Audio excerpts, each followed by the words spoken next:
জাতীয় মহিলা কমিশনের দেয়া তথ্য অনুযায়ী হুগলি জেলায় নাবালিকা নিখোঁজের এবং বাল্যবিবাহের ঘটনা উদ্বেগজনকভাবে বেড়ে চলেছে। হুগলি জেলায় বিগত বছরে ৮০০রও বেশি নাবালিকা নিখোঁজ হয়ে গেছে। জাতীয় মহিলা কমিশন বিশ্বাস করে এর পেছনে দায়ী অত্যধিক মোবাইল ফোনের ব্যবহার। সম্প্রতি জাতীয় মহিলা কমিশনের সদস্য অর্চনা মজুমদার হুগলি জেলা প্রশাসন ও পুলিশ প্রশাসনের সঙ্গে একটি মিটিং আয়োজন করেন। মিটিং শেষে যে সাংবাদিক সম্মেলন হয় সেখানে কমিশন হুগলির গ্রামাঞ্চলে যে নাবালিকা নিখোঁজের ঘটনা ক্রমশ বেড়ে চলেছে এই বিষয়টি উল্লেখ করেন। মেয়েরা নিখোঁজ হয়ে যাচ্ছে মূলত অপরিচিত ছেলেদের সাথে বন্ধুত্ব স্থাপন করার পর ব্ল্যাকমেলিংয়ের শিকার হয়ে বা সোশ্যাল মিডিয়াতে প্রতারণামূলক ফাঁদে পা দিয়ে। অনেক ক্ষেত্রেই সন্দেহ করা হচ্ছে পাচারকারী চক্রের হাতে পড়েও নাবালিকারা নিখোঁজ হয়ে যাচ্ছে।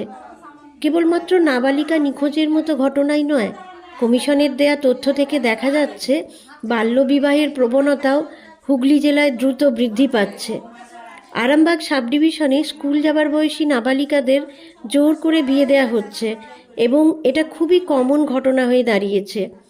জাতীয় মহিলা কমিশন উল্লেখ করে যে যদি একটি নাবালিকাকে উদ্ধারও করা হয়, বাবা মার কোনো শাস্তির ব্যবস্থা হয় না।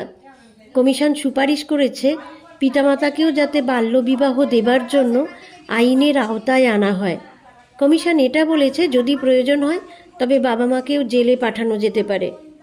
কমিশন আরও সুপারিশ করেছে পুলিশ যেন আরও কঠোরভাবে আইন প্রয়োগ করে।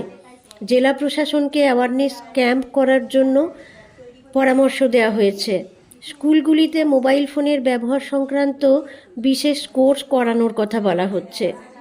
হুগলি জেলার প্রত্যন্ত গ্রামগুলিতে নাবালিকা নিখোঁজ এবং বাল্যবিবাহ যদি রোধ করা না যায় তবে ভবিষ্যতে বিষয়টি আরও গুরুতর হয়ে উঠবে, এ বিষয়ে কোনো সন্দেহ নেই। কিন্তু প্রশ্ন একটা থেকেই যাচ্ছে,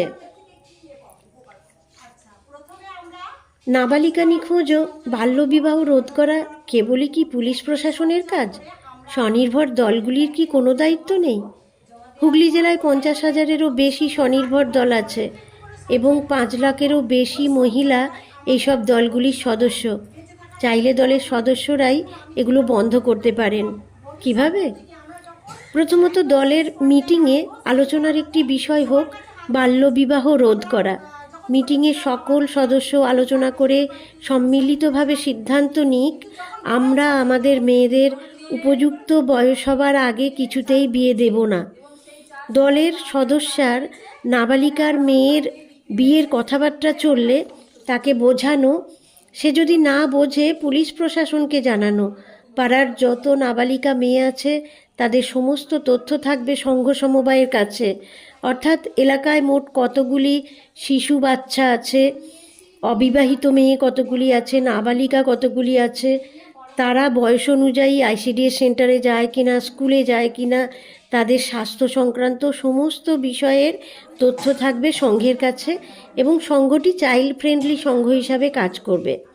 দ্বিতীয়ত, একটি পাড়ায় যত স্বনির্ভর দল থাকবে সেই সব সদস্যদের চোখ কান খোলা রাখতে হবে।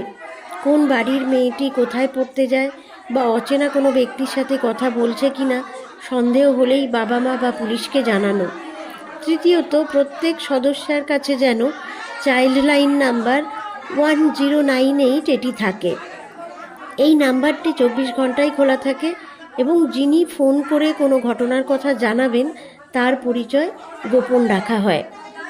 যে কোনো বিপদের আঁচ পেলেই এই নাম্বারে ফোন করতে হবে। আমি এবং আমার ফ্যামিলি, এর বাইরে আর কিছুর দায়িত্ব নেই, একথা বলার সময় আর নেই। নিজের সাথে সাথে অন্যেরও বিপদ যাতে না ঘটে, বাচ্চা মেয়েগুলি ভুল সিদ্ধান্ত নিয়ে নিজের বিপদ ডেকে আনলে তাদের বিরত করা বা উপযুক্ত ব্যবস্থা নেবার জন্য পদক্ষেপ করা আপনার অন্যতম প্রধান কাজ ও পবিত্র কর্তব্য। কারণ আপনি স্বনির্ভর দলের সদস্য। আপনারা চাইলে এই দেশ থেকে, এই সমাজ থেকে সমস্ত খারাপ কিছু, সমস্ত অশুভ কিছু দূর করতে পারেন।